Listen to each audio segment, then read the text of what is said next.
Bonjour mesdames, voilà écoutez je suis enchanté d'être parmi vous aujourd'hui encore. On va essayer de traiter la paracha de Vaishlach et essayer de faire communiquer ça avec l'actualité, essayer de rapprocher ça avec ce qui se passe actuellement.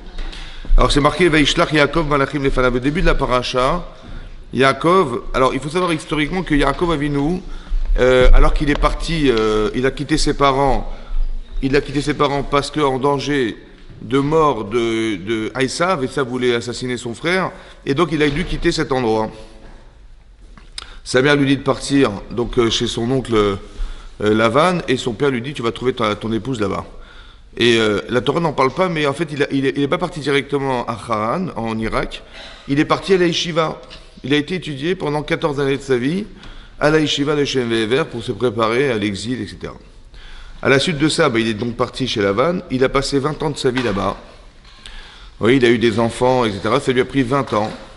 Il a travaillé pendant 14 ans, mais en tout et pour tout, il a vécu 20 ans chez Lavan. Et à la suite de ça, il revient, donc il passe à Sukkot, il passe à Bethel, etc. Il va rester 2 ans en chemin jusqu'à ce qu'il arrive dans la paracha de Vaishlach.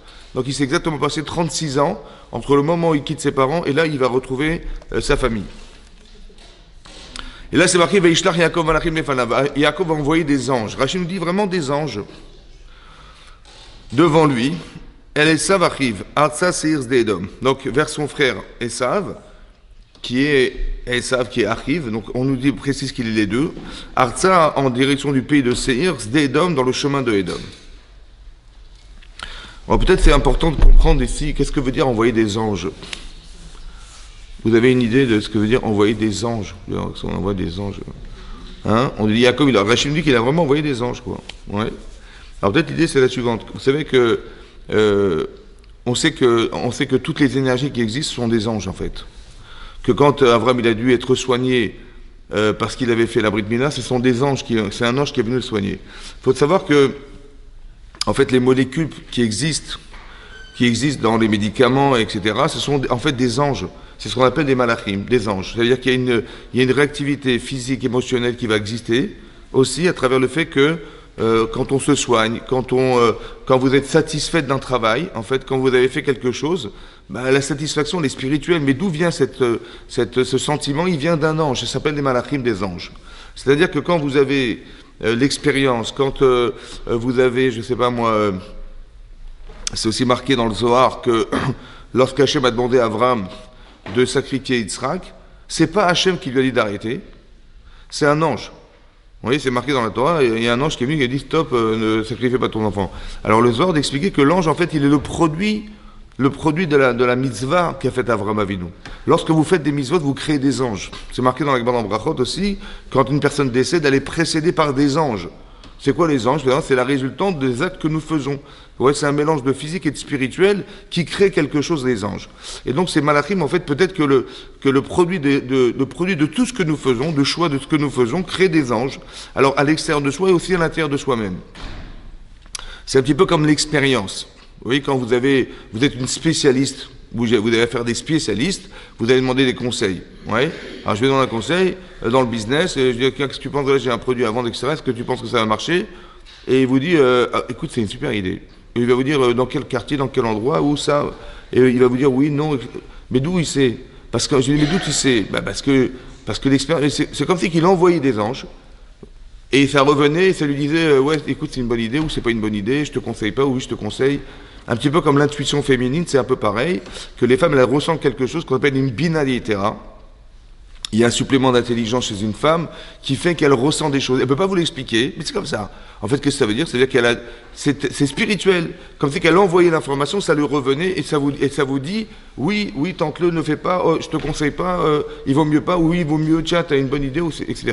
Vous avez compris? Ça veut dire que c'est ça qu'on appelle les malachim. Donc Yaakov, il a la maîtrise de ça. Donc il a un ressenti. Voilà, on va dire que le ressenti. Ça va s'exprimer par un doute. C'est marqué dans la Torah, il a envoyé des anges vers Esav Achiv. Esav Achiv. Esav, c'est le prénom de son frère, et Achiv, c'est son frère. Pourquoi nous dire Esav Achiv? Évidemment que c'est Esav, et évidemment que c'est Achiv. Évidemment que c'est son frère. Pourquoi nous préciser que, en fait, Yaakov, il hésite. Je ne sais pas qui je vais retrouver. Est-ce que je vais retrouver le persécuteur qui m'en veut, à Esav, Ou bien arrive, et finalement il a fait teshuva, il a compris, il m'a pardonné, et je vais retrouver la fraternité qui nous a manqué. De son frère. Arrive en hébreu, ça veut dire son frère. Donc Esav arrive. Il dit, je vais envoyer des anges vers mon frère Esav. Ben mon frère Esav, évidemment que mon frère Esav, pourquoi nécessairement de besoin de le dire. En fait, c'est l'expression d'un doute. Pourquoi on doute dans la vie? Mais pourquoi? Alors c'est ça. Hein, on doute. Il ne sait pas. En fait, il s'est passé 36 ans, on va dire comme ça. Clairement, il s'est passé 36 ans. Il ne s'est rien passé de grave. Yaakov, il n'a pas été agressé, il n'a pas été persécuté, il n'y a rien eu. Donc, a priori, on va dire la logique serait que c'est plus son frère, la fraternité qui habite son frère, plutôt que Esav, le persécuteur.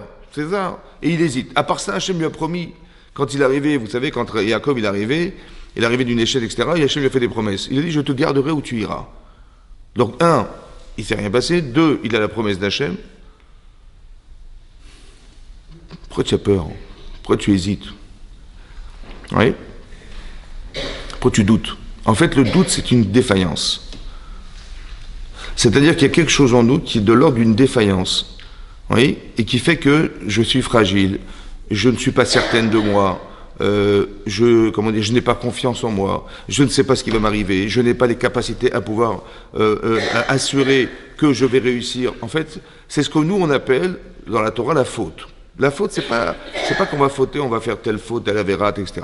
En fait, au départ, il faut savoir que nous fautons parce que nous sommes fragiles, parce que nous ne savons pas, parce que nous n'avons pas les forces, le courage, etc., etc. C'est ce qu'on appelle la faute. Après, ça se traduit par des actes. Vous avez compris? Mais quelque part, il y a une fragilité qu'on appelle le chet. Et donc la faute, c'est ça. La fragilité vient du fait que on n'est pas sûr de nous, comment dire, on n'a pas de confiance en Dieu. On a une façon de réfléchir qui n'est pas très logique aussi, etc. C'est ce qu'on peut appeler la faute. La faute n'est pas seulement ce que vous allez faire, mais ce que nous sommes. C'est ça. C'est ce que nous sommes qui engendre ce que nous allons faire. Et donc Yaakov, il a peur. Il hésite, il doute, il ne sait pas s'il va retrouver son frère ou il va retrouver ça. Mais là-dessus, les anges. Et donc qu'est-ce qu'il promet à son frère? Il lui dit, regardez le discours. Vaïtza votam les morts. Donc il leur a ordonné en disant, Ko tomerud le Adoni le Esav. Ainsi vous direz à mon Seigneur, à Esav. Ko amar avdecha Yaakov. Ainsi a dit ton serviteur. Il traite son frère de Seigneur, mais lui c'est le serviteur de son frère. Im Lavan garti vaïchadadata. Donc j'ai vécu chez Lavan et j'ai tardu jusqu'à présent. Et il lui dit, voilà, il va ili shor va chamor tson vevet veshifra. Donc j'ai eu quoi? Des shor des taureaux, chamor des ânes. Son du menu bétail, evet des chiffres, des domestiques, des esclaves, etc. Et je te les envoie en cadeau pour trouver grâce à tes yeux. Donc Yaakov, il essaie d'amadouer son frère, il essaie de retrouver la hava, l'amour qu'il a, qui va animer cette relation entre lui et son frère. C'est ce qu'il essaie de faire. Mais pourquoi il essaie de ça? Parce qu'il doute.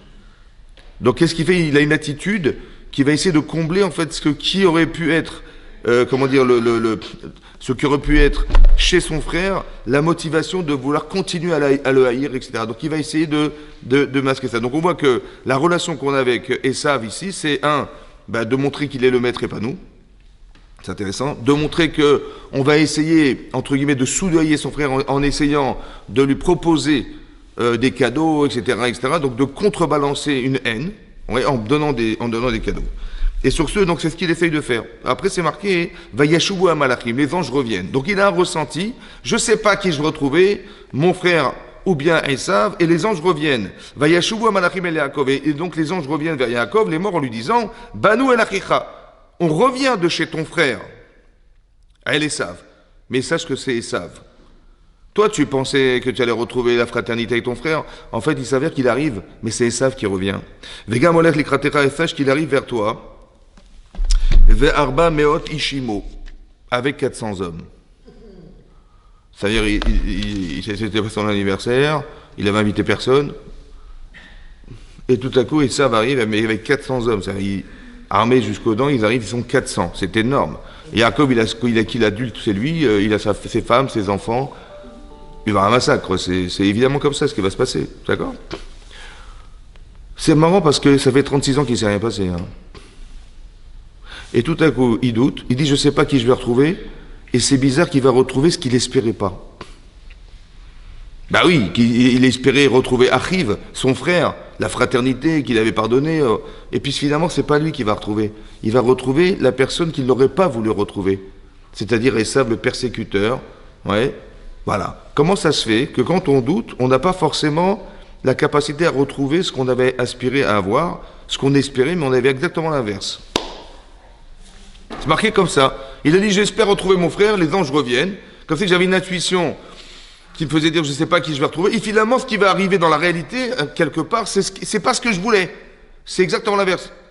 Pourquoi c'est comme ça? Alors, il faut savoir comme ça. Premier principe de vie.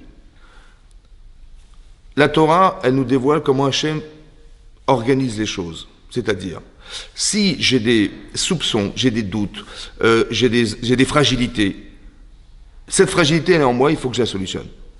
Alors, tel que je le vois ici, je me dis, je me mets à la place de Jacob, je dis, mais j'ai un problème, j'ai un vrai problème, parce que je pensais retrouver mon frère, et finalement, je retrouve Esav. Mince, j'ai un problème. Ça va? Et c'est comme ça qu'on traduit les choses en général. C'est pas ce que j'espérais, c'est pas ce que j'attendais, j'ai un problème. En fait, il faut savoir dorénavant, il faut sachez, que ça, ce que vous voyez, c'est la solution à votre problème. La solution, c'est-à-dire la thérapie de mon problème. J'ai un problème avec Esav, c'est ma carence. Alors Hachem dit, il faut que tu t'y confrontes. Tu vas te confronter à ton problème. Et c'est comme ça que tu vas le solutionner. Vous avez compris ce qui se passe? Ça veut dire que ce que je vois n'est pas ce que j'espérais, mais c'est parce que j'ai un souci avec ce que je vois au départ, que si je ne me confronte pas à cette problématique, je n'arriverai jamais à solutionner cette problématique chez moi. Ça veut dire que la vie est une solution, mais pas un problème. Il faut que vous compreniez que la solution, c'est ce qui va ressortir de ce que je vais réussir à confronter, qui va me permettre d'arriver à ce que j'ai manqué. Ouais. Et dans ce cas très précis, oui. Il y a quand même 36 ans qui se sont passés. Très très bien. Donc en fait, le temps joue contre lui. Au contraire, il aurait dû jouer pour lui, puisqu'il ne s'est rien passé. Il aurait dû se rassurer en se disant, a priori, il ne va rien se passer.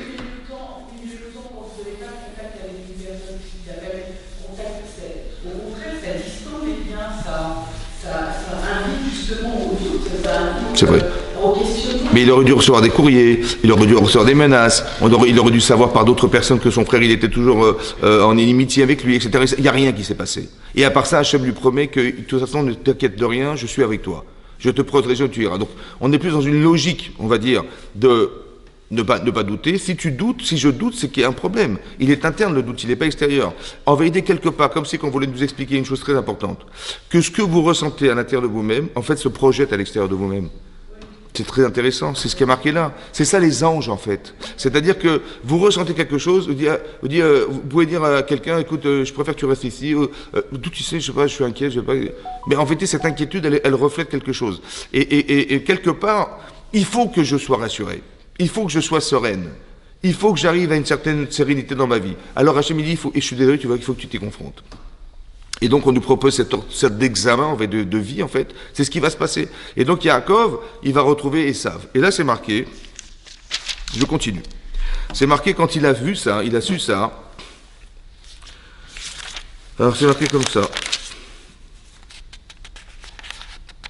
Vaïra Yaakov Meod, Vaïra Yaakov Meod, Yaakov a eu très peur. Quand il a vu, il a su que son frère arrivait, il n'est toujours pas là, hein, mais il vient de savoir que son frère arrive avec 400 hommes, il a eu très peur. Vaïe Tserlo, il était très inquiet pour lui-même. Rachid nous explique, Vaïra Shema Yehareg. Il a eu peur qu'il va devoir mourir. Yehareg, il va être assassiné par son frère, voilà ce qu'il a eu peur. Vaïe Tserlo, et c'est quoi l'inquiétude qu'il a? Im Yarog ou et Acherim, c'est qu'il va devoir être obligé de tuer les autres. Se défendre en fait. Donc il a eu peur de mourir, et il était inquiet de devoir tuer. Alors, on va essayer de réfléchir ensemble. Qu'il ait eu peur de mourir, évidemment, je comprends tout à fait. Ouais. Après, il faut expliquer la peur. On va essayer d'expliquer la peur. Et après, il y a une autre information qui nous est donnée, c'est il était inquiet de devoir tuer. Bon, juste pas compris. On veut tuer ses enfants, on veut tuer ses épouses, on veut tuer... Ben, tu te défends. Non? Bon, il y a un principe dans la Torah, Abba le'orgecha. Si quelqu'un se lève contre toi pour te tuer, lève-toi et défends-toi, c'est comme ça. Donc il y a la légitime défense, etc. Pourquoi il a eu peur de tuer? J'ai pas compris. Pourquoi il a eu peur de tuer? C'est contraire au principe qu'on doit avoir nous. Ouais. Qu'est-ce que c'est que cette idée-là? Il a eu peur de mourir, je comprends, et peur de tuer. Alors écoutez-moi bien. Peur de mourir, c'est quoi l'idée ici dans le texte, c'est quoi? Yaakov Avinu, c'est un tzaddik. Et énorme, c'est un grand tzaddik. Ouais. La question, c'est de savoir, mais qu'est-ce qui m'arrive? Ça veut dire, en fait, ce qui arrive, c'est qu'il a l'information, mais nous, on est croyantes, et on sait que tout ce qui arrive a été pensé par Hachem. C'est ça la croyance en Dieu. C'est pas dire oui, Dieu il existe. Non, c'est de savoir que tout est organisé, pensé pour soi-même, en fait, individuellement. Tout ce que vous vivez, tout ce que vous traversez a été réfléchi par Hachem. Je vous dis que ce que vit Yaakov, c'est une solution, donc elle a été pensée par Hachem. Qu'est-ce que lui dit Hachem? C'est ça le problème. Oui, donc Esav arrive, donc c'est finalement le persécuteur qui arrive chez lui, avec 400 hommes, donc Hachem, il lui envoie un courrier en lui disant, écoute Yaakov, c'est terminé, tu vas mourir.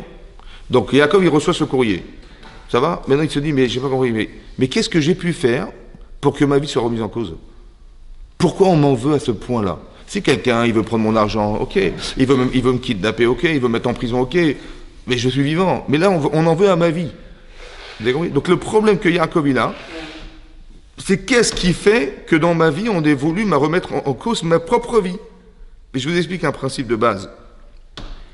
Ici, on ne parle pas de monsieur Yaakov de la rue de je sais pas quoi. On parle de celui qui est la résultante de tout ce que tu avais fait Avraham Avinu, qui a eu une femme stérile, etc. Ils ont fait des prières, ils ont eu Yitzhak. Après Yitzhak, ils ont eu Yaakov Avinu. Donc Yavina, c'est la finalité. Ouais, on est des Benot Yaakov, des filles de Yaakov. Ça veut dire qu'on descend de Yaakov Avinu, n'est-ce pas? Et là, Hachem lui dit, écoute, c'est fini. Pardon? C'est terminé. Il n'y a plus de Yaakov. C'est énorme. Vous avez compris ce qui se passe? Ça veut dire qu'il doit se poser la question, il dit, qu'est-ce qui fait que ma vie est remise en cause? Et donc quand je vis quelque chose, je me remise en cause. Je me dis, mais qu'est-ce qui peut faire que on m'informe que ma vie s'arrêtera là, mais c'est une catastrophe. Ça veut dire que le doute, il est tellement profond. Il n'est pas simplement, c'est pas un doute, on va dire, qui est de façade. C'est quelque chose de très profond qui anime ce doute-là. Qu'est-ce qui a pu faire chez Yaakov Avinu qui va remettre sa vie en cause? Et c'est ça le message. Maintenant, si c'est comme ça, écoutez-moi bien. Il a eu peur de mourir. Mais il y a marqué qu'il a eu peur de tuer. Pourquoi il a eu peur de tuer? C'est comme ça. En fait, ce que vous voyez là, c'est un message. C'est un message. Comme si quelqu'un a reçu un courrier à la maison, il est fâché parce que ça ne lui plaît pas, il déchire la lettre. Ça va? Vous savez de quoi j'ai peur, dit Yaakov? J'ai peur de tuer. J'ai peur de croire que c'est ça mon problème. Et je vais tuer cet homme et j'aurai solutionné. C'est un faux problème. Parce que c'est juste un révélateur, c'est un courrier. Il ne faut surtout pas que tu penses que ton agresseur, c'est quelqu'un qui, finalement, si tu l'élimines, tu auras tout gagné. C'est une erreur. C'est un message. J'ai peur de tuer. J'ai peur que ma tête, elle pense que c'est ça mon problème. Et si je me débarrasse du problème, j'aurai plus de problème. Mais tu n'as pas compris, si c'est pas lui, demain, ça sera autre chose. Tant que le problème, tu ne l'as pas solutionné dedans, alors il va revenir avec une autre forme. Mais il ne faut surtout pas que tu penses que c'est ton problème. Vous avez compris? Il faut que tu penses que c'est ta solution. C'est-à-dire que c'est lui qui va te permettre. Vous allez comprendre plus tard pourquoi. Parce qu'ils ne se rendent même pas compte et savent qu'en étant l'agresseur, il va permettre à Yaakov de devenir Israël. Ils ne se rendent même pas compte, Aman, que quand il va venir placarder dans toutes les 127 provinces, qu'on va tous disparaître, qui va nous permettre d'arriver à la Havat Hashem qu'on n'a jamais atteint même à Shavuot. Vous avez compris ce que je suis en train de vous expliquer? Ça veut dire que, en fait, il ne se rend pas compte, mais cette forme d'agressivité n'a de ressort que pour nous permettre de changer. Et dès l'instant où tu changes, tu n'es plus touché par cette réalité, parce qu'elle ne te parle pas, parce qu'elle était obligatoirement là pour te faire changer, de permettre d'avoir une autre dimension dans ta vie. Tu l'as atteinte, on n'a plus besoin de lui. Vous avez compris ce que je veux dire? On n'a pas besoin de se battre contre ce qui nous arrive. Puisqu'on est croyante, on sait que c'est Hachem qui l'a envoyé. Il t'a envoyé un courrier juste pour te faire savoir. J'ai peur de tuer. J'ai peur de croire que ça a un sens, c'est une réalité auquel je dois me débarrasser. C'est faux. Il faut que tu dimensionnes ta vie. Que l'agression qui vient de l'extérieur n'a de sens que pour te faire réfléchir. Tu as compris? Ça va s'en aller. Vous avez compris ce que je veux dire? Voilà. Et donc c'est très important, pourquoi je vous dis ça? Parce que vous allez comprendre que l'actualité c'est ça. C'est ça, c'est très important d'arriver à dimensionner cette dimension-là. Et donc qu'est-ce qui va se passer? Yaakov, il va devoir prendre du temps. Alors qu'est-ce qu'il fait d'une dit la Torah? Je vous résume. Il va envoyer des cadeaux à son frère, ouais. Il va, comment vous dire, il va couper le camp en deux. Quand on nous dit, il s'est préparé à 3 choses, c'est marqué dans les commentaires dans Rachid, dans les autres commentaires, il a fait 3 choses. Il a envoyé des cadeaux à son frère pour essayer de le calmer, de soudoyer. Il a fait la guerre. Voilà ce qu'il a fait, la guerre. Mais quelle guerre il a faite? Il a dit, voilà, j'ai un camp, hein. Voilà, j'ai des enfants, j'ai des femmes, des enfants, je vais couper en deux ce camp. Et si Chadvé Shalom, il attaque une partie de ce camp, l'autre se sauvera. Ça veut dire qu'on sauve ce qu'on peut, quoi. Vous avez compris, on ne fait pas la guerre, en fait. Il n'a pas fait la guerre, il n'a pas fait la guerre. Il a dit, je sauve ce que je peux. Il a pris du temps. Mais imaginez-vous le dilemme qu'il a dû avoir. Qui va là? Quelle femme va là? Quels enfants vont là? C'est une catastrophe. C'est-à-dire dans le choix, c'est dramatique son problème. Mais il faut faire un choix, en attendant. Ça veut dire qu'il ne sait pas ce qui va arriver.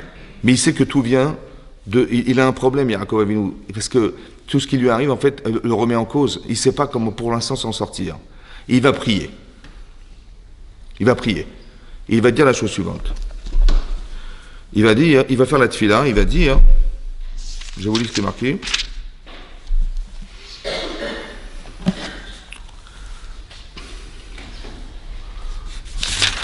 Alors, où est-ce que c'est marqué? Voilà. Il a dit comme ça. Il a dit Katonti mikol hachasidim mikol emet. Il a dit comme ça. Vayomer Yaakov Eloké avi Avraham. Donc il a prié. Il a dit Yaakov il a dit la chose suivante. Eloké avi Avraham, le Dieu de mon père Avraham. Eloké avi Yitzhak, comme nous on dit Eloké Avraham Yitzhak Yaakov. Hashem Aomer Elai, Hashem qui m'a dit Shuv el artsecha, retourne dans ton pays. Umolatecha, l'endroit où tu es né. Veitiva imach, et je te ferai du bien avec toi. Katonti mikol hachasadim ou mikol emet. Tu m'as rendu petit. Rachid expliquait, il a eu peur que tous les miracles qu'il a eus, parce que vous savez que miraculeusement il est devenu milliardaire chez comment il s'appelle, chez Lavan, il a dit mais c'était miraculeux. Et là il a peur qu'aujourd'hui ce qui lui arrive en fait est le produit d'un miracle, cette richesse. Et que quand on nous fait des miracles surnaturels, on est obligé de puiser tous les mérites qu'on a dans le monde futur pour nous les faire payer dans ce monde-ci. Et il a eu peur de ça. Il a dit, j'ai plus rien là-haut. Ouais, c'est pour ça que je suis agressé par Esav. J'ai aucune protection, c'est ça qu'il dit. À cause de tous les bienfaits que tu m'as fait, toutes les vérités que j'ai vécues, Asher Asita et Avdecha que tu as fait ton serviteur, qui bémakli avarti ta yerdenazé, parce qu'avec mon bâton, j'ai traversé le Jourdain, Veata itilish nemachadot, et maintenant j'ai une richesse incroyable.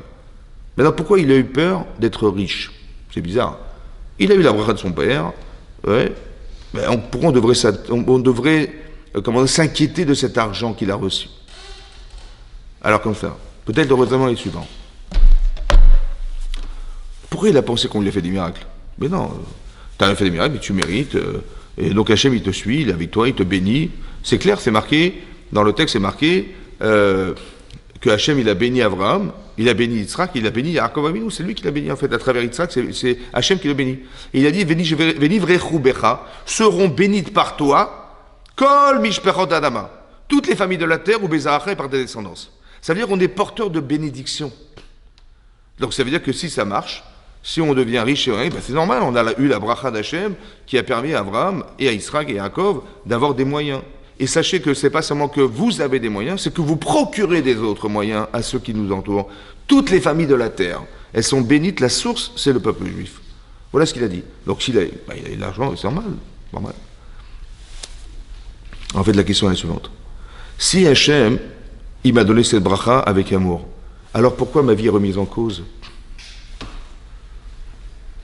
Donc si elle est remise en cause, c'est que je suis un rachat, entre guillemets, je suis un mécréant. Ah, si je suis un mécréant, donc je ne devrais pas mériter la bénédiction. Et si je l'ai, peut-être que je suis en train de voir qu'on est en train de puiser dans mon monde futur pour me permettre de bénéficier de cette richesse. Il a peur de ça. Et il dit, donc il est en train de faire une prière. Il a dit, Atzilenina, je t'en prie, sauve-moi. Miyadachi, des mains de mon frère, Miyad Esav, des mains d'Esav. Et là, la question qui se pose, c'est, mais pourquoi tu pries qu'Hachem il te sauve des mains de la fraternité de Esav? Mais non, des mains des persécuteurs, de ton agresseur qui est Esav, je comprends, mais il a dit, sauve-moi des mains de mon frère, mais non, de ton frère, il n'y a aucune raison de te sauver des mains de quelqu'un qui t'aime, qui a une relation fraternelle avec toi. Pourquoi tu veux qu'on te sauve de ça? Et il a dit, mais à Esav, et les mains de Esav. Pourquoi il a pris les deux? En fait, il a compris comme ça. Même un de mon frère. En fait, je me rends compte que mon frère, c'est Esav.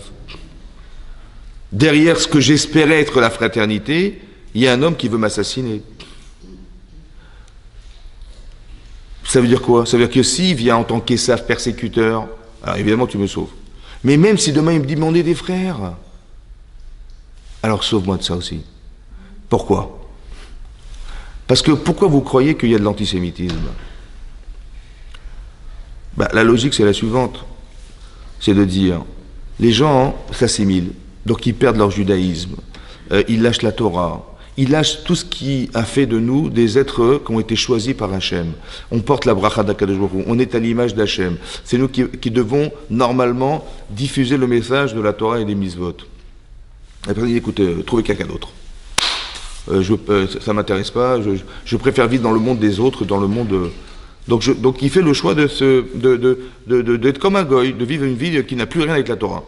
Et c'est bizarre, au lieu que les gens qui voient cet homme arriver se convertir à une autre religion ou à un autre comportement, ils devraient dire Baruch haba, merci beaucoup, vas-y rentre avec nous, on va à l'église, je sais pas, on va... Et c'est exactement l'inverse qui se passe, on est traité de sale juif. Ça veut dire qu'on reste malgré nous juifs. Pourquoi c'est comme ça? Alors que la logique aurait dû être l'inverse. Enfin, t'as compris. Enfin, vas-y, rentre chez moi. Au contraire, ce que je te reprochais, c'est qu'on ne peut pas se marier entre nous. Tu manges différemment, tu es différent. Tu as l'audace de croire que tu détiens la vérité. Et donc, c'est vrai que ça peut être le ressort de l'antisémitisme. Et donc, plus tu t'assimiles, plus on va t'aimer. Et c'est exactement l'inverse qui se passe. Pourquoi? Parce que, écoutez-moi bien, qu'est-ce que vous voulez qu'Hachem y fasse pour qu'on n'arrive pas à quitter la Torah? Eh bien, il va faire, et ce qui est pas logique, hein, mais ce qu'on comprend indirectement, c'est que le dernier rempart à l'assimilation, c'est que la personne à qui tu adules, que tu as absolument ressemblé, il va te dire que je ne veux pas de toi. Dernier rempart. Dernier rempart. Sinon, c'est fini. Maintenant, le problème, c'est que s'il n'y a pas ce rempart, on est foutu. Donc si celui qui me déteste, il va dire, mais tu es mon frère, c'est la pire des choses, qu'il n'y a plus de rempart. Vous avez compris ce que je veux dire? Alors sauve-moi de ça aussi. Il faut me sauver de ce qui risque de se passer dans le futur, que jusqu'à présent on était persécutés par des nations, etc. Et aujourd'hui on tolère, on dit non, les pauvres, les juifs, on leur donne une terre, ou machin. On commence à rentrer dans ce qui est marqué dans le texte ici. Miyad achiv. C'est pour ça qu'il y a des choses qui sont incompréhensibles. D'un côté on nous dit, mais écoutez, Israël a le droit de se défendre, et après on dit, mais attendez, ne tuez pas les civils, ne tuez pas... Ou vous tuez des enfants, vous tuez des... J'ai pas compris, juste un truc, j'ai pas compris. Hein. Imaginez-vous quelqu'un, il vient en France et il va kidnapper des familles. Ça va? Il rentre dans une maison, il kidnappe des gens. Bon. Alors le GIGN arrive, et le type il dit, mais pourquoi vous avez fait ça? Il dit, je veux libérer des prisonniers qui se trouvent en prison en France. Qu'est-ce que vous faites?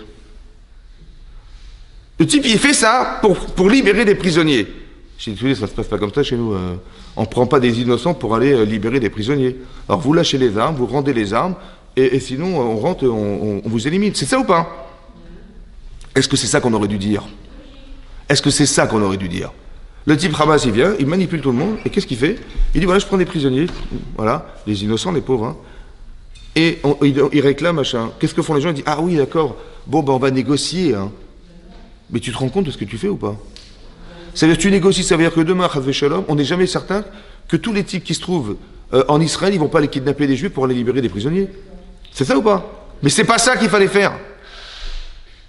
Il fallait dire, il n'y a pas de négociation possible. Ça va? Et il fallait que le monde entier dise au Hamas, écoutez, là, ça va pas. Là, c'est pas une manière de procéder. Vous rendez les armes et vous rendez comment vous dire, et vous rendez les otages. Non, ils ont gardé les otages et on dit on négocie. Ils ont gardé les otages et nous, on veut se défendre, on est des assassins d'enfants. Les types, ils se planquent dans les hôpitaux, mais c'est nous qui avons un problème.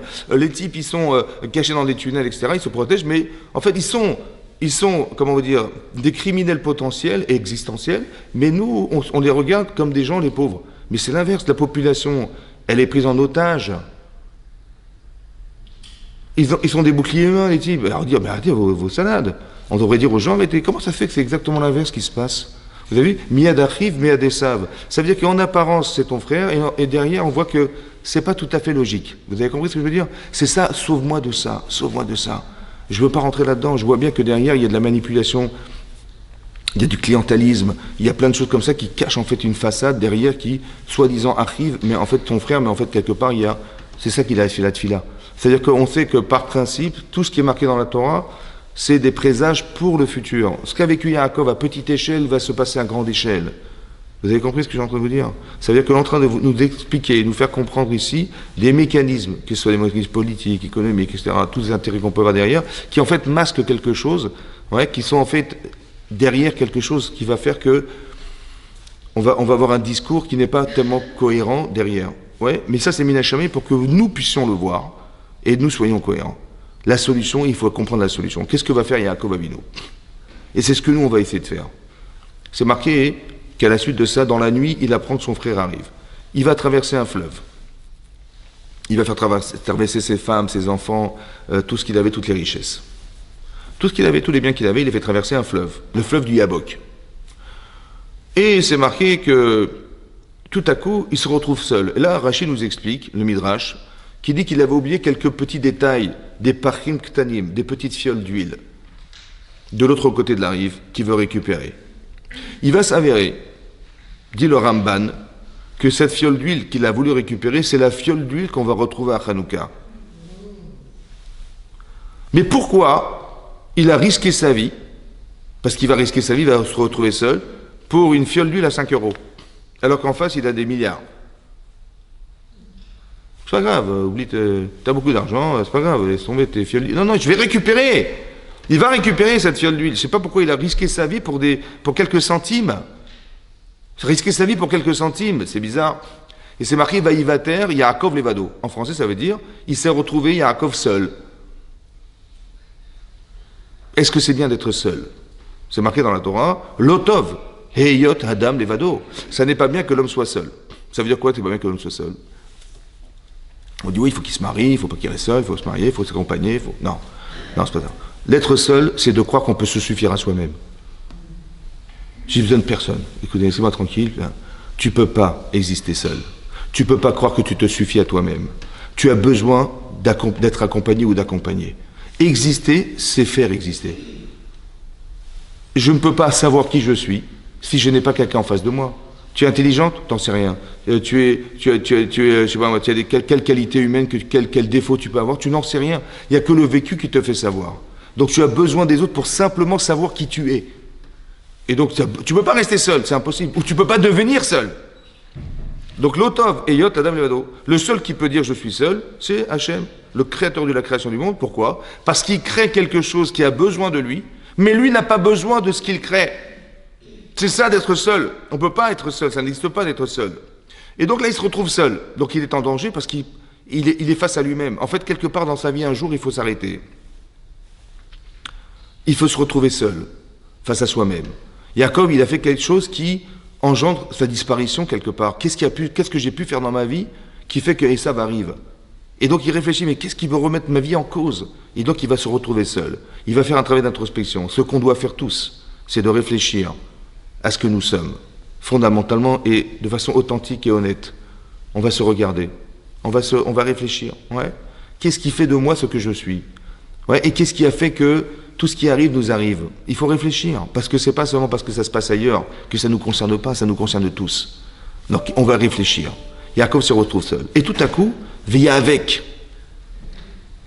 Il a lutté contre un homme. Veilla avec Ish Imo.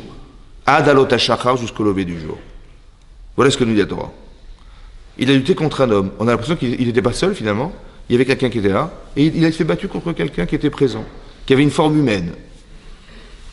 Mais Rachid nous explique, au nom du Midrash, que cet homme, c'était le prince de Esav. Vous savez que dans chaque nation, il y a un sar. Ça va? Et donc, et on nous dit qu'un sar, c'est un prince. Et on nous dit que ce prince-là, en fait, c'est ce qu'on appelle le Yetzer Hara, le mauvais penchant. Celui qui veut nous détruire, celui qui est à l'intérieur de nous-mêmes, qui veut essayer de trouver les défaillances qui sont en nous pour nous faire croire des choses. Vous avez compris? En fait, on est exploité à l'intérieur de soi-même par quelqu'un qui s'appelle un Yetzer Hara, un mauvais penchant, c'est un ange qui nous a pénétré le jour de notre naissance et qui n'est là que pour être un révélateur de nos défaillances. Quand vous vous dites « j'y arriverai pas, non, c'est pas pour moi, et pourquoi pas aller, et pourquoi pas, on venait me chercher, etc., etc. En fait, vous croyez que c'est vous qui pensez. Non, c'est qu'on a juste animé chez vous le désir de ne pas le faire, ou de vous engager dans quelque chose qui est interdit. On a animé chez vous. D'où on sait ça? Parce qu'il y a une Gemara dans Brachot Daf Yud Zayin. La Gemara dit là-bas que Rabbi Alexandrie, il a dit la chose suivante. Retsonez-nous, notre volonté, c'est de faire ta volonté. La volonté, c'est de faire la volonté d'Hachem. Seulement, qu'est-ce qu'on peut faire que, à cause du pâte chez Baïssa, du pain, de la levure qui se trouve dans le séor, la levure qui se trouve dans la pâte, qui fait gonfler la pâte, à cause de ça, on n'arrive pas. Et Rachid explique comme du Yitzhara, le mauvais penchant. Ça veut dire qu'on a une volonté qui va devenir un désir parce qu'elle est corporelle.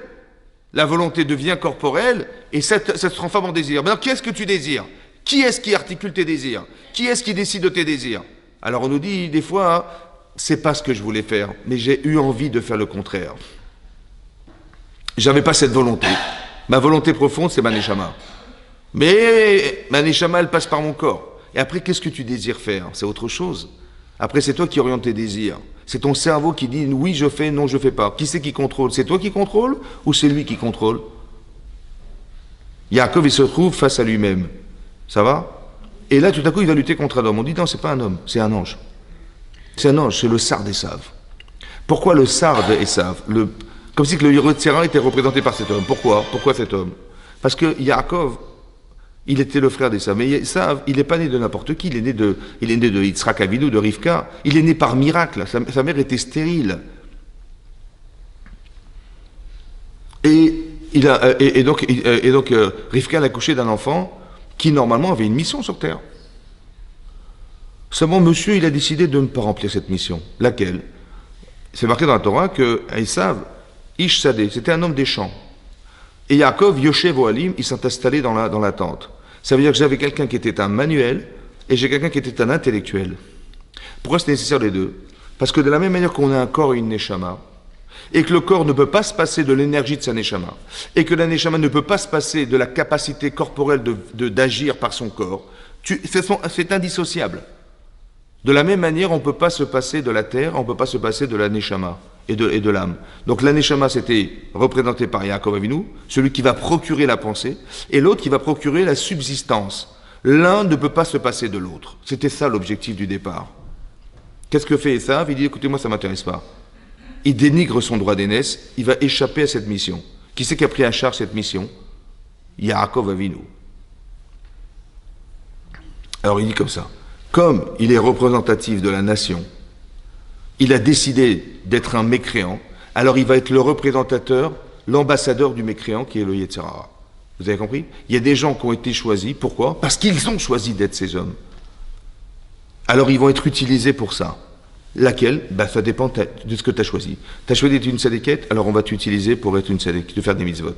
Et tu as choisi le contraire, on va t'utiliser pour le contraire. Tu vas devenir l'ambassadeur de monsieur le Yetzirah. Et donc c'est ce que devient Esav. Il est devenu l'ambassadeur. C'est lui qui va représenter le mal. Yaakov, il va se battre en vérité contre quelqu'un qui veut l'agresser, qui s'appelle Esav. Et donc il va lutter contre lui-même. Il va lutter contre ça. Pourquoi c'est marqué qu'il a lutté contre un homme alors que c'est marqué qu'il a lutté contre un ange? Et pourquoi cet homme n'a pas de nom? Il s'appelle Ish. Vous savez pourquoi? Parce que cet homme, c'est qui? C'est soi-même. C'est soi-même, vous avez raison. Maintenant, quand vous doutez de vous-même, vous n'arrivez pas à vous définir, vous n'arrivez pas à vous donner un nom.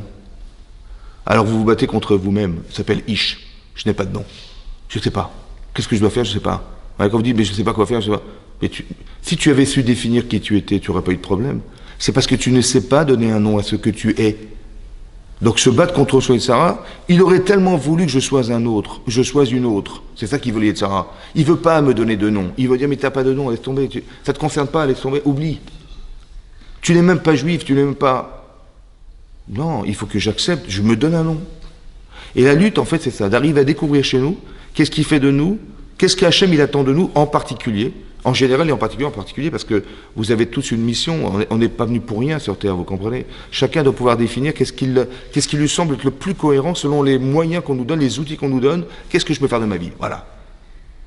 Qu'est-ce que je peux faire de ma vie? En quoi je peux faire que ma volonté soit celle d'Hachem. Voilà, je vais essayer de chercher, de découvrir ça. Et c'est se donner un nom que de le faire. Le Yetzer Hara, il a pour vocation de nous retirer ce nom. Yaakov, il ne sait pas. Il dit, je me bats contre un homme, lequel, mais c'est moi, je me bats contre, mais je n'arrive pas à me définir, je ne sais pas qu'est-ce qui m'arrive. Il se recherche en fait. Et il va lutter toute la nuit jusqu'à ce que cet ange va dire, écoute, je ne peux rien contre toi. Lo yacholo, il n'a plus rien contre lui. Et sur ce, bizarrement, il va dire, laisse-moi partir, qui ala shachar. Le jour se lève. Shachar en hébreu, shachar, ça veut dire l'obscurité. Ça veut dire que Yaakov, il a réussi à mettre de la lumière dans son obscurité. Il dit, je ne peux pas vivre dans la lumière. Je dois partir. Comme si Yetzer Hara disait, moi je vis dans l'obscurité, dans l'obscurantisme. Je veux te mener dans l'obscurité. Et là, je vois que tu découvres la lumière, écoute, je ne peux rien contre toi, je m'en vais. Si vous avez découvert la lumière en vous, le Yetzer Hara va disparaître. Si vous avez été rassuré de ce que vous devez faire dans votre vie, le Yetzer Hara va disparaître. Allah Shachar, le jour se lève, je dois partir. Il dit, je ne te lâcherai pas. Lo eshalechacha, ad tevarecheni. Jusqu'à ce que tu me bénisses. Depuis quand tu vas demander une bénédiction à ton ennemi, le pire ennemi? Comment tu... Je ne te lâcherai pas tant que tu ne béniras pas. Depuis quand tu demandes des bénédictions à ton pire ennemi? Ça n'a pas de sens. Alors Rachid expliquait. Je ne te lâcherai pas tant que tu ne reconnaîtras pas que la bracha que mon père m'a donnée et que mon frère revendique, elle me revient. Mais écoutez-moi bien. Qu'est-ce qu'il a pu lui dire, le Yetzer Hara à Yaakov Avinu, pour que Yaakov dise à son Yetzer Hara, à son mauvais penchant, je ne te lâcherai pas tant que tu ne reconnaîtras pas que ça me revient. Qu'est-ce qu'il lui a dit, le Yetzer Hara, pour qu'il ait besoin de répondre, je ne te lâcherai pas tant que tu ne me béniras pas. Tant que tu ne reconnaîtras pas que les bénédictions que mon père m'a données me reviennent. Comme si que le Yetzer Hara lui a dit, tu sais quoi, les brachot, c'est pas pour toi. Laisse tomber, donne-les à qui tu veux. À qui tu les donnes? Donne-les à Esav. Comme si Yaakov, il a eu peur d'être riche. Il a eu peur de représenter ce monde. Il a dit, mais j'ai rien à faire ici, moi. Imaginez-vous, Yaakov, c'est un très grand rave. Ouais. Chez lui, vous savez, il a une table en plastique, des verres en plastique, des chaises en plastique. Ce monde ne l'intéresse pas, vous comprenez? Il est ailleurs. Il dit, mais Sarah dit, mais tu as raison. Ne t'occupe de rien. Voilà, vis dans ton monde et tout, ne t'occupe de rien. Hachem dit, si c'est ça, tu disparais. Pourquoi? Parce que tu as récupéré le droit d'être Esav. C'est toi qui as choisi. Tu dis, mais c'est pas mon monde, je ne veux pas. À qui tu veux donner? Ben, donne à Esav. Ah, tu donnes à Esav. Ce pouvoir que tu lui donnes, il va s'agresser contre toi-même. Comme si que ce que tu refuses d'être, tu dis, mais à qui tu veux donner ce que tu es? Ben, je donne à lui. C'est comme en Égypte. Vous avez vu en Égypte le discours de Paro? Exactement pareil. Et après la mort de Yosef, et tous les frères, et la génération qui a connu Yosef, on a commencé à s'assimiler. Et tout à coup, M. Paro, il arrive, M. Pharaon, il dit, vous avez vu comment les béné Israël se multiplient?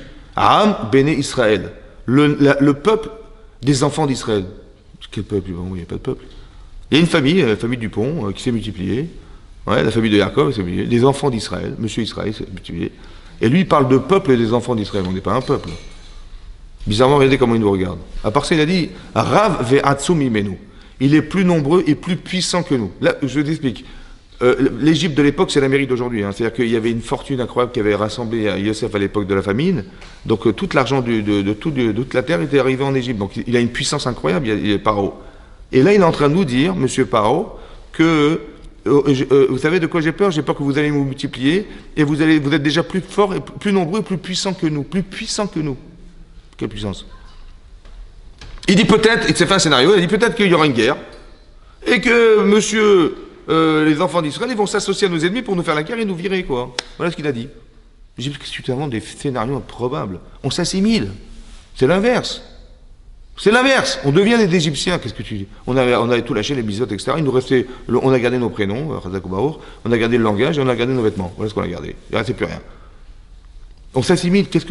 Quoi tu as peur? Tu dis, c'est toi qui es puissant. C'est nous qui sommes fragiles, qui sommes faibles. C'est pour ça qu'on s'assimile, sinon on n'aurait pas besoin de... Regardez le discours politique. Il dit, mais t'as pas compris. Ce que tu entends, c'est ce qu'Hachem il te dit. Dommage, tu es fort. Dommage, tu es plus puissant que moi. Tu as les mitzvot, tu as la Torah, tu as tout. C'est dommage que tu refuses. Vous avez compris? Qui c'est qui m'a dit ça? C'est Paro. Et est-ce que c'est logique qu'il ait dit une chose pareille? Non. Ça veut dire que quand c'est pas logique, c'est forcément divin. À travers Paro, tu dois comprendre. C'est un message. On est en train de te dire, tu es fort. Dommage, je me dis, mais moi je suis rien, mais tu te rends même pas compte que la force et la puissance que tu as. Tu es représentatif du peuple juif. Tu es représentatif du choix qu'Hachem il avait d'avoir créé ce monde. C'est énorme. Et toutes les familles de la terre sont bénies par toi. Et tout. Tu te rends même pas compte de ta force. Tu dis, mais non, on n'est rien. Mais non, ne néglige pas l'importance que tu revêts. Sois fier de ce que tu représentes. Vous avez compris? Vous imaginez que Yosef en prison, il était esclave en prison, il vient voir Pharaon, il dit, vous savez, il dit, d'où tu viens? Je suis ivri. Il dit, Hachem, il va répondre à votre rêve. Hachem va répondre à votre rêve. Si tu parles à un païen, qui est complètement, qui est idolâtre, c'est quoi ce discours? En plus, tu veux sortir de prison, donc surtout pas ta religion, ne dis pas qui tu es. Il dit, moi je suis un ivri, je suis un hébreu, je suis un machin. Il était sûr de lui, quoi. Il dit, vous savez, c'est pas moi qui l'interprète, c'est Hachem qui va vous donner le rêve. Il va vous donner la solution. Et il trouve la solution. Yosef, il n'a pas peur de dire qui il est. Il n'a pas peur de revendiquer son judaïsme. Il n'a peur de rien. Et il représente Hachem. Hachem lui envoie il donne des conceptions incroyables. Il a une capacité, d'interpréter des rêves. C'est un grand psychanalyste. Mais d'où vient cette chorma-là? Il dit, c'est pas moi, c'est Hachem. Moi, je suis qu'un vecteur, je suis qu'un représentant. Mais il faut l'être, il faut accepter d'être. Vous avez compris? Et ça va tout changer. Vous avez vu qu'il va devenir il passe de l'esclave en prison, il devient le premier ministre du roi. En une seconde, là. En une seconde. C'est-à-dire, il bascule comme ça, en une seconde. Parce qu'il sait qui il est, il n'a pas de doute, mais ta situation est dramatique, elle est très difficile, mais je n'ai pas de doute. Et donc il faut éliminer tout ça, il faut arriver à ne pas, vous dire, mais c'est naturel qu'on ait peur, mais j'ai compris, mais on aurait tellement aimé que tu comprennes qu'au-delà de ce que tu vois, Hachem existe. Et c'est lui en vérité et c'est lui qui a provoqué tout ça. C'est lui qui a provoqué ça, parce qu'il veut que tu changes, il veut absolument que... tu vas pas prier pour dire, on va se débarrasser de nos problèmes. Parce que si c'est vrai, alors pourquoi Hachem nous envoyer les problèmes? Non, il faut prier pour dire, écoute, j'ai compris, je m'accroche à toi.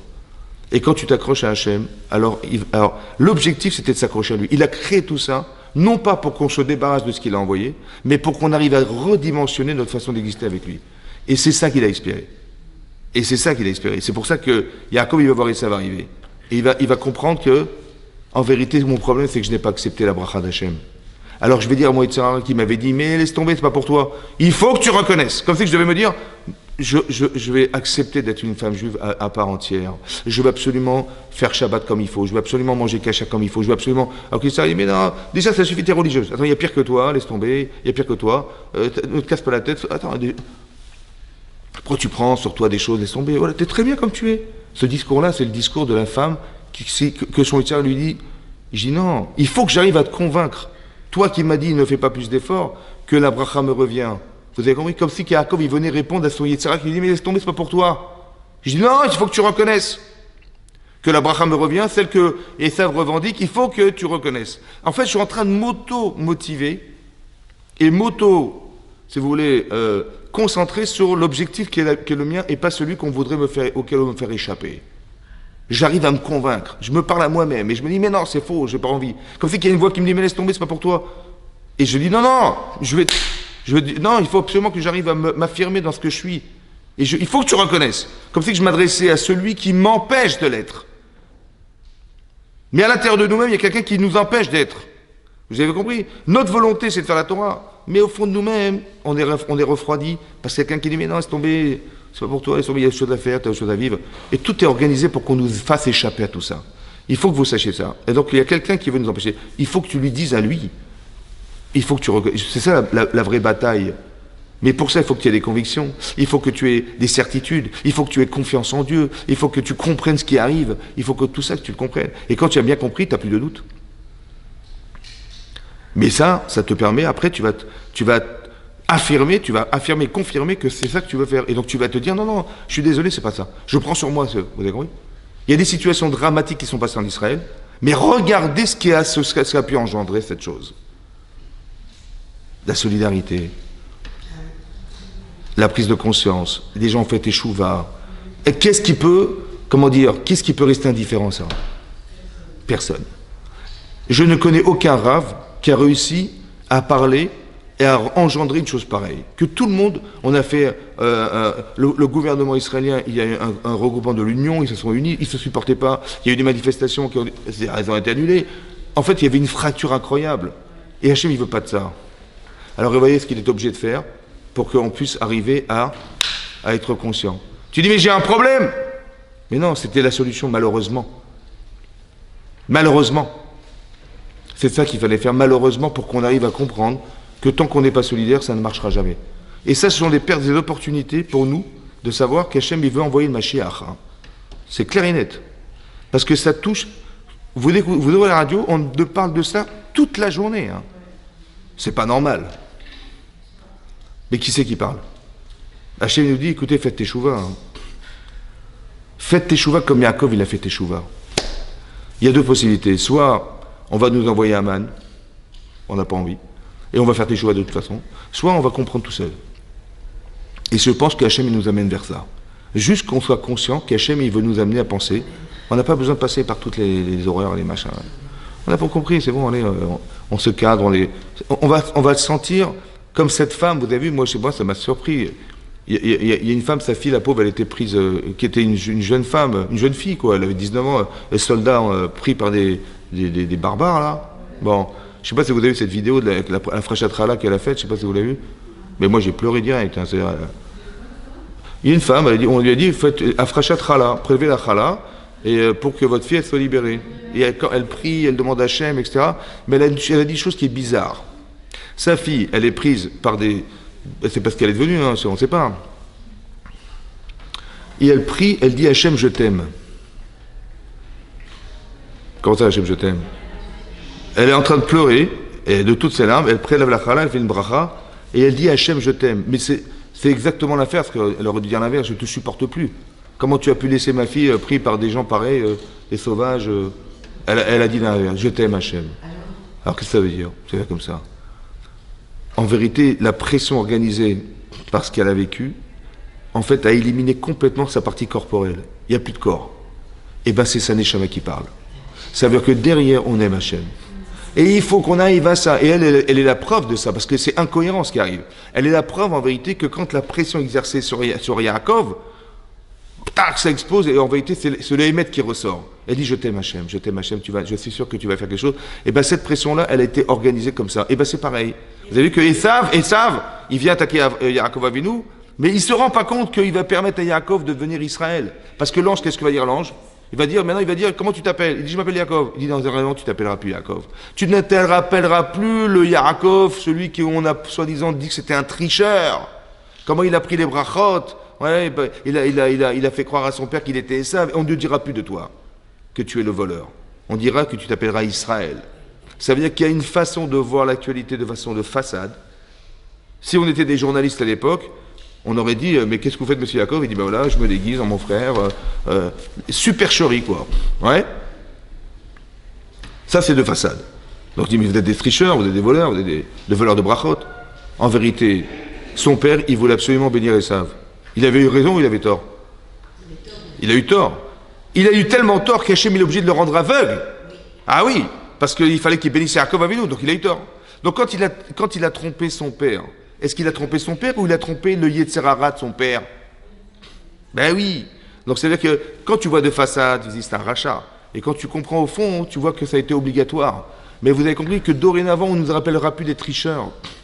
On ne dira pas de nous que nous on a accepté la Torah alors qu'en vérité on va faire des avérotes, etc. On est des menteurs. On a même trompé le bon Dieu, vous comprenez? C'est ça que les gens pensent. Et un jour on dira non, tu t'appelleras Israël. C'est quoi Israël? Qui s'arrita, imelokim va anashim va tuchal. L'ange il a dit, tu t'appelleras Israël parce que tu as lutté contre Hachem, le Yitzhara. Tu as gagné. Et contre les hommes, Esav et Lavan. Et tu as gagné. C'est ça Israël. Ça veut dire que tu t'es battu contre ce qui te tiraille à l'intérieur, et contre l'expérience extérieure qui devait t'amener à comprendre, c'était Esav et Lavan, tu as gagné. Superbe. Ça veut dire, vous avez compris, c'est ça Israël. On doit devenir des bnot Israël, des filles d'Israël. Alors ça passe par la prière comme il a fait faire, mais ça passe pour un travail d'introspection, réflexion. Essayez de comprendre qu'au fond de vous-même, vous êtes des tzadkaniot, vous êtes des tzadéket, c'est sûr et certain. Et il faut juste pouvoir l'atteindre, c'est tout ce qu'on vous demande. Et c'est ça, ça demande un travail de compréhension, un travail de compétence, un travail de réflexion sur soi-même, et de savoir que ce qu'on veut vous faire entendre à l'intérieur de vous-même n'est pas forcément vrai. Et comme Yaakov, il avait cru ce qu'on lui disait. Vous avez compris? Il a mis sa vie en péril parce qu'il n'est pas Yaakov Avinu. Il faut absolument qu'il devienne Israël. Alors qu'est-ce que fait Hachem? Il envoie Esav. Et c'est Esav qui va créer cette pression. Il va envoyer Aman. Il va envoyer machin. On n'a pas besoin. On nous a déjà envoyé quelqu'un. On a compris. Donc là, le message que je vais essayer de vous transposer, à travers ce qui est marqué là, c'est qu'il faut, ça y est, on prend sur soi, on a compris, ça y est, on va plus s'engager dans la Torah, on va mieux faire Shabbat, on va plus avoir Shalom Bayit à la maison, essayer de comprendre que tout ce qui nous désolidarise, c'est pas ce qu'on veut, c'est le travail du Yetzirah de nous déchirer, de nous couper des autres, et ça c'est l'inverse qu'on veut essayer d'atteindre. Amen, Kenny Ratson. Razak.